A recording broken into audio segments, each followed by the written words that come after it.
Yo, yo. Okay, I'd like to welcome everybody to Checkmate. This is episode 9, and on this episode, we're going to elaborate a little more on some of the New York gangster stuff where we left off on some of episode 7 and 8. Also, we're going to touch on a few things that are going on currently.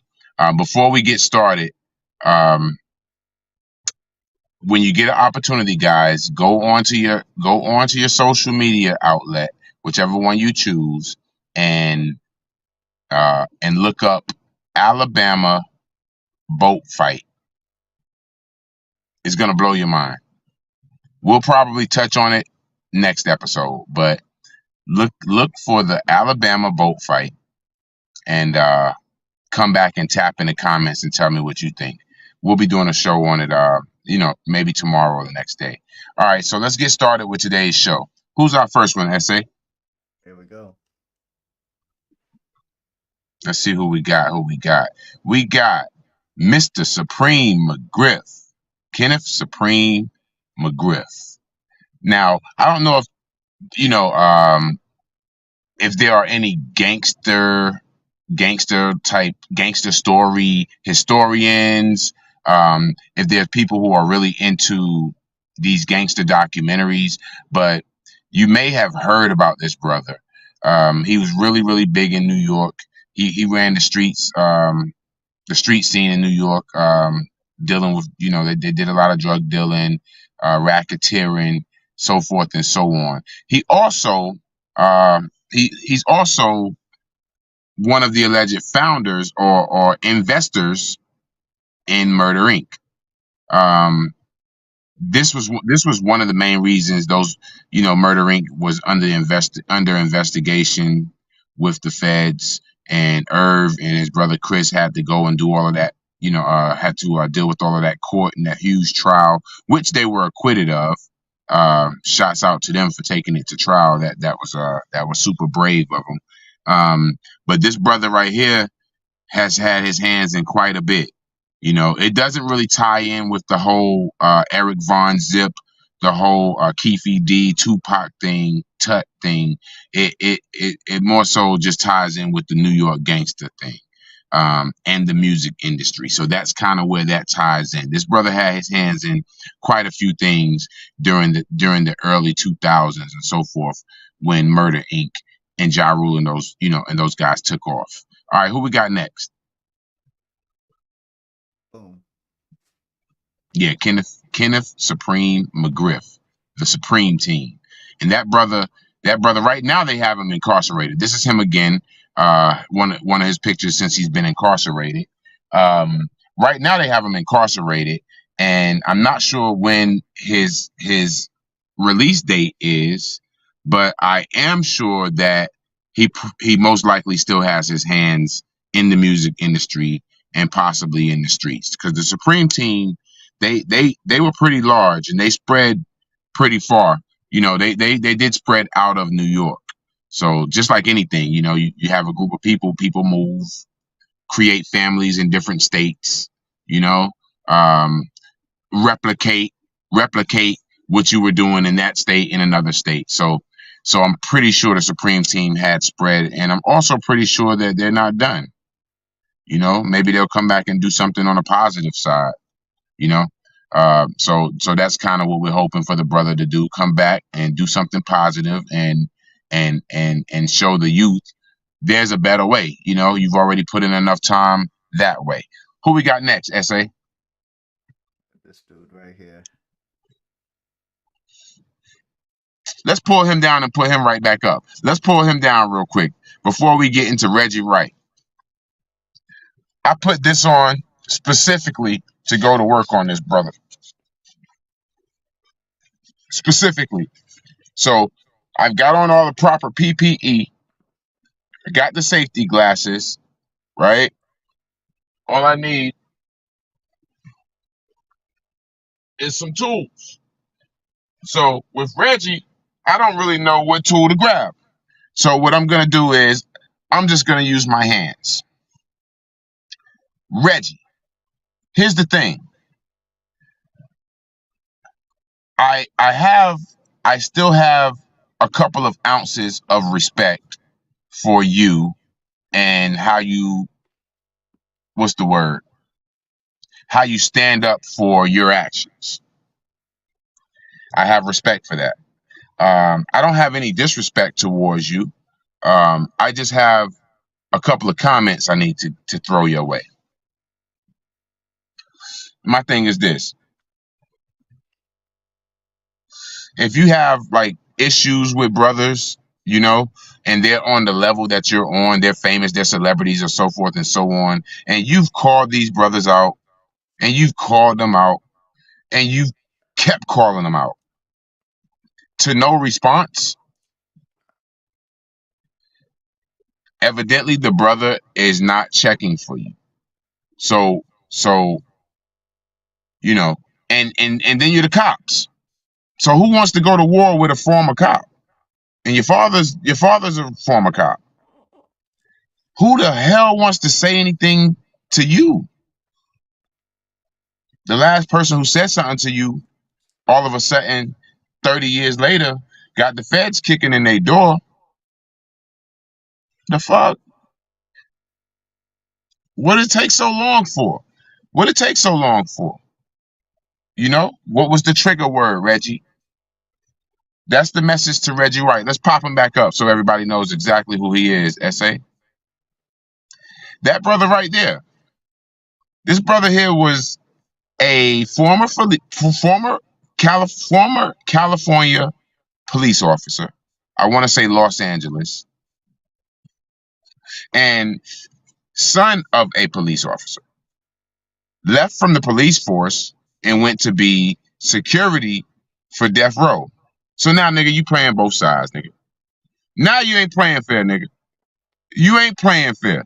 So you can ride on me, but when I ride on you, I'm riding on the government. You ain't playing fair. We all know that. We all know Reggie Wright was not playing fair. To where these gangsters were pulling out their guns, they were afraid to shoot. This guy was standing in the middle of the street shooting. Check this. Hey, do your homework. In the words of my man J Main, do your homework on Reggie Wright shooting in the middle of the street at gangsters when they couldn't return fire. Because he's the cops.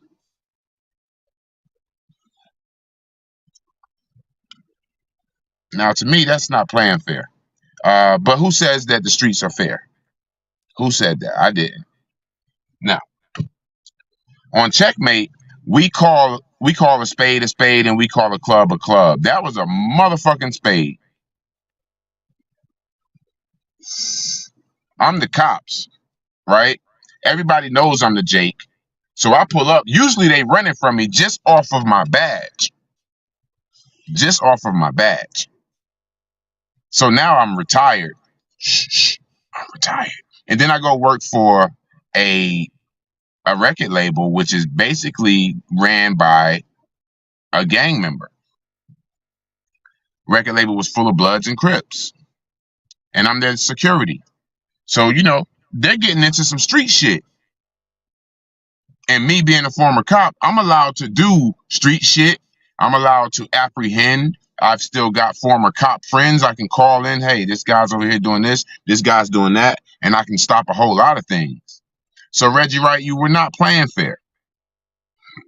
So now fast forward to where everybody's has their own platforms and their own shows and so forth and so on. I've watched everyone's show.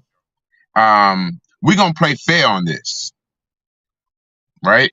And I know I don't have shit to do with it, but man to man, we're going to all play fair. Right? So, you know, I'm going to just call a spade a spade. You was a cop playing gangster games, and that's how you made it through. Now it's coming back to bite you. You had to go sit down and do whatever time you had to go do. I wish you the best, but play fair. You know, you've been cheating this whole time. Who we got next, SA? We got this boxing match, man. Oh, and check your damn DM, Reggie. All right, so right here we got Earl Spence. Earl Spence. Man, look. When this nigga got knocked out, when this nigga lost the fight, I didn't even see the fight. First off, I'm believing he got knocked out because I seen his face after the fight. And if you ain't get knocked out, nigga, and your face look like that, you should have just laid down. You should have just laid down. But I saw the post fight interview, and he's stuttering. He trying to stay conscious. His trainer right beside him, interpreting his English, his broken English to our English, because he's evidently Crawford knocked the speech out of him. But the thing is, I kind of got a kick out of this loss because here's the thing. This all ties into my boy Mo 3. Rest in peace, Mo 3. I'm a Mo 3 lover. So, you know what I'm saying? I'm rocking with Mo 3. That's what we do. That's how we doing it. So, allegedly, Mo 3 was over in the hood messing with one of Earl Spence's chicks. Now, Earl Spence, he's out there from Fort Worth, Texas. He's out there. He's from Dallas and out that way. So he's down with all of that. He's with Trap Boy Freddie and Yellow Beezy and those guys. He's cool with them. So the thing is, rumor is that Mo 3 was, creeping around with some of Earl Spence's local chicks and, blasting the man, talking shit, this, that, and the third. So that had Yellow Beezy and the boys tight because they rock with Earl. That's their inward to the boxing area. So they rock with Earl. Everybody knows what kind of happened after that. So, and Earl been hush hush ever since. Hush hush. I ain't heard shit. So, when it comes to those guys, Earl Spence, Yellow Beezy, Trap Boy Freddie, and those guys, I really don't rock with them. I'm a Mo 3 dude, so I kind of just roll that way. So what happened was Earl Spence got his ass kicked by this brother. Who's the next? So the next picture, Earl Spence got his ass kicked by my man Terrence Crawford. So and this brother is holding the belt proudly. He's been hunting for Earl. Me, now Terrence Crawford, that's a bad boy right there. But for me, my taste, it's not the kind of champion I'm a Sugar Ray Leonard type champion dude. I like my champ to be, debonair, smooth. You can't touch me, I'm too pretty. That's how I like my champ to be. I don't want my champ to be all rugged and, look like he's had too many fights already. And that's not, no, we're not doing that. So, but the brother has mad skills. The brother has knocked out anything pretty much came his way. He's the unified champ, and we rocking with him. So Checkmate tilts their hat to Terrence Crawford. Good win, my brother. Who we got next, S.A.? We got Camera on the Mace again. Look at here. Good picture. Because right now, look like Ocho Cinco is on one in this picture. Look like he just fried him a real fresh, a super fresh haze blunt, probably purple haze. Look like he, ain't had too much to drink. You know what I'm saying? He ain't had no water. He almost dehydrated. Looked like the brother shaved off all his eyebrows, but I mean, I could be mistaken. I don't know. Kind of looks alien. Kind of looks alien-like. So Ocho Cinco has a problem with Cameron, and vice versa. Cam has a problem with Ocho Cinco. This is the new Cam. Look, Cam headline, ready to go. Got his fresh veneers in, wearing him a nice suit. This the new Cameron. This Dipset, my G. We rocking Dipset. So I don't know what Ocho Cinco said to Cam, but I know Cam is coming at Ocho with that heat. He's bringing that fire at him. And I know Ocho has a little swag, and there's a little small connection to the music and the streets a little bit. But bro, that's Cam, man. Come on, man. Come on, man. That's Harlem. You already know what they're gonna do, bro. You already know what social media is gonna do. They're gonna eat you alive. You beat up Evelyn on TV. You headbutted your dime piece on TV. Who does that? Who? So you know who everybody's riding with. They riding with Cam. Whatever dirt he's done it off camera. That's why they call him Cameron. It ain't on camera. All right. All right. So I kind of would fall back on messing with Cam, and he has this new show, What It Is, that we just endorsed about 2 episodes ago. So I would fall back off of Cam, Ocho, and I would just focus on podcasting like you've been doing. You're in great shape. You should possibly go overseas and play a little bit before you get too old.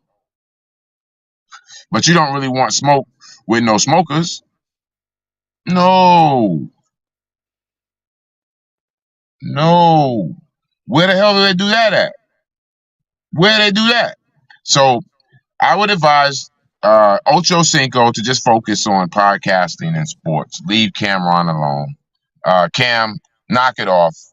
Let the man get back to his business. He's been fried. He's done. Who we got next? Mr. S.A. We're going to end it on a good note this time, man. Here we go.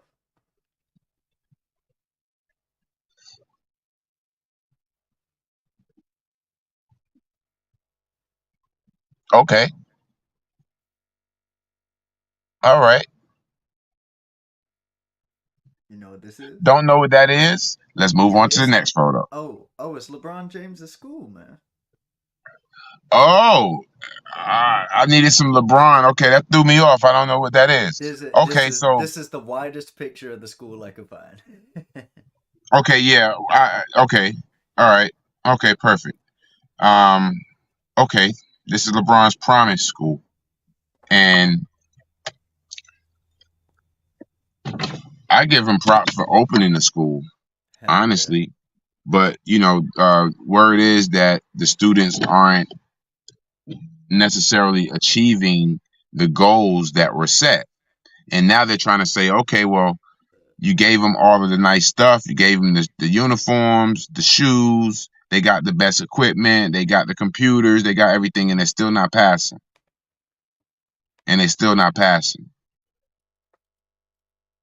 So I kind of was wondering, I'm like, damn, he did give them all they needed. He did. But after further investigation, maybe he didn't. Because the one thing that they really, and these are inner city kids, kind of like I was growing up, and these are inner city kids, single parent homes, so forth and so on. I think you can see LeBron right there back in the back doing a little speech or whatever. I'm getting a better picture right now. Yep. Well, I definitely could see him. And the thing is, they're failing because, and I agree with Jason Whitlock on this. So if you get a moment, you guys check out Fearless with Jason Whitlock. That brother, he some of his points I rock with. Some I don't, but some of his points I do rock with. What they're missing, they don't need a new laptop. They got some new laptops, pencils, pens, so forth and so on. But the one thing that Bron cannot supply to all of these students, the one magic component that is missing, that may just push them over the edge to where they can pass, that one thing is a father. That one thing is a father. Now, LeBron has given his kids all of the tools that they need to achieve. The main tool being the foundation, which is a 2-parent household, mother and father. Now, if the father was in these households and these kids were slacking here, slacking there, maybe instead of just, checking with moms may be tired. Moms has, single mothers, they got these jobs, they got to work, they got to take care of the family, they got to feed you, they got to do so much. and then they're super emotional. If the father was in the house, there would be help. There's the go-to. Here, let me show you this. Let me show you what I used to do. It's okay, son. It gets hard, but it's gonna be better. You know, it's okay, daughter. It gets hard, but it's gonna get better. That right there from your father. I mean, you hear from your mother and it's awesome, but to hear from your mother and your father, that would definitely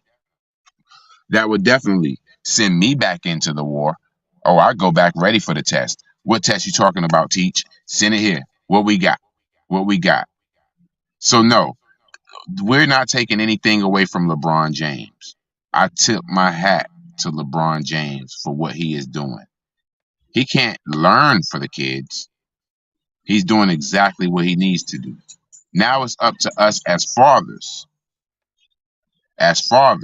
to do our part. Now my child is a grown man, but I contribute by educating and advising young people, a massive amount actually. And that's how I give back. That's what we have to do. So the LeBron James promised school to me is achieving. Now it's up to us to push it over the top. The grades, that's up to us. That's up to us. Who we got next, SA? Oh, that's it. That's the whole episode. That's today's episode? Mm-hmm. All right, cool. So, on our next episode, we'll dive into a little more of the New York gangster scene. Just every couple of episodes, I'll pull up somebody different to give you a little history behind what took place in the New York gangster scene. Then we're gonna move to another state. We're gonna dive in the Detroit scene. We're gonna shoot over to California and get some of the gangsters there. We're gonna travel as many spots as we can, giving you history about some of these gangsters. And then we're gonna come right back to the same states and give you history on some people who have made some positive impacts on said states. And that's where the checkmate thing kicks in. Your move, my move. My move, your move.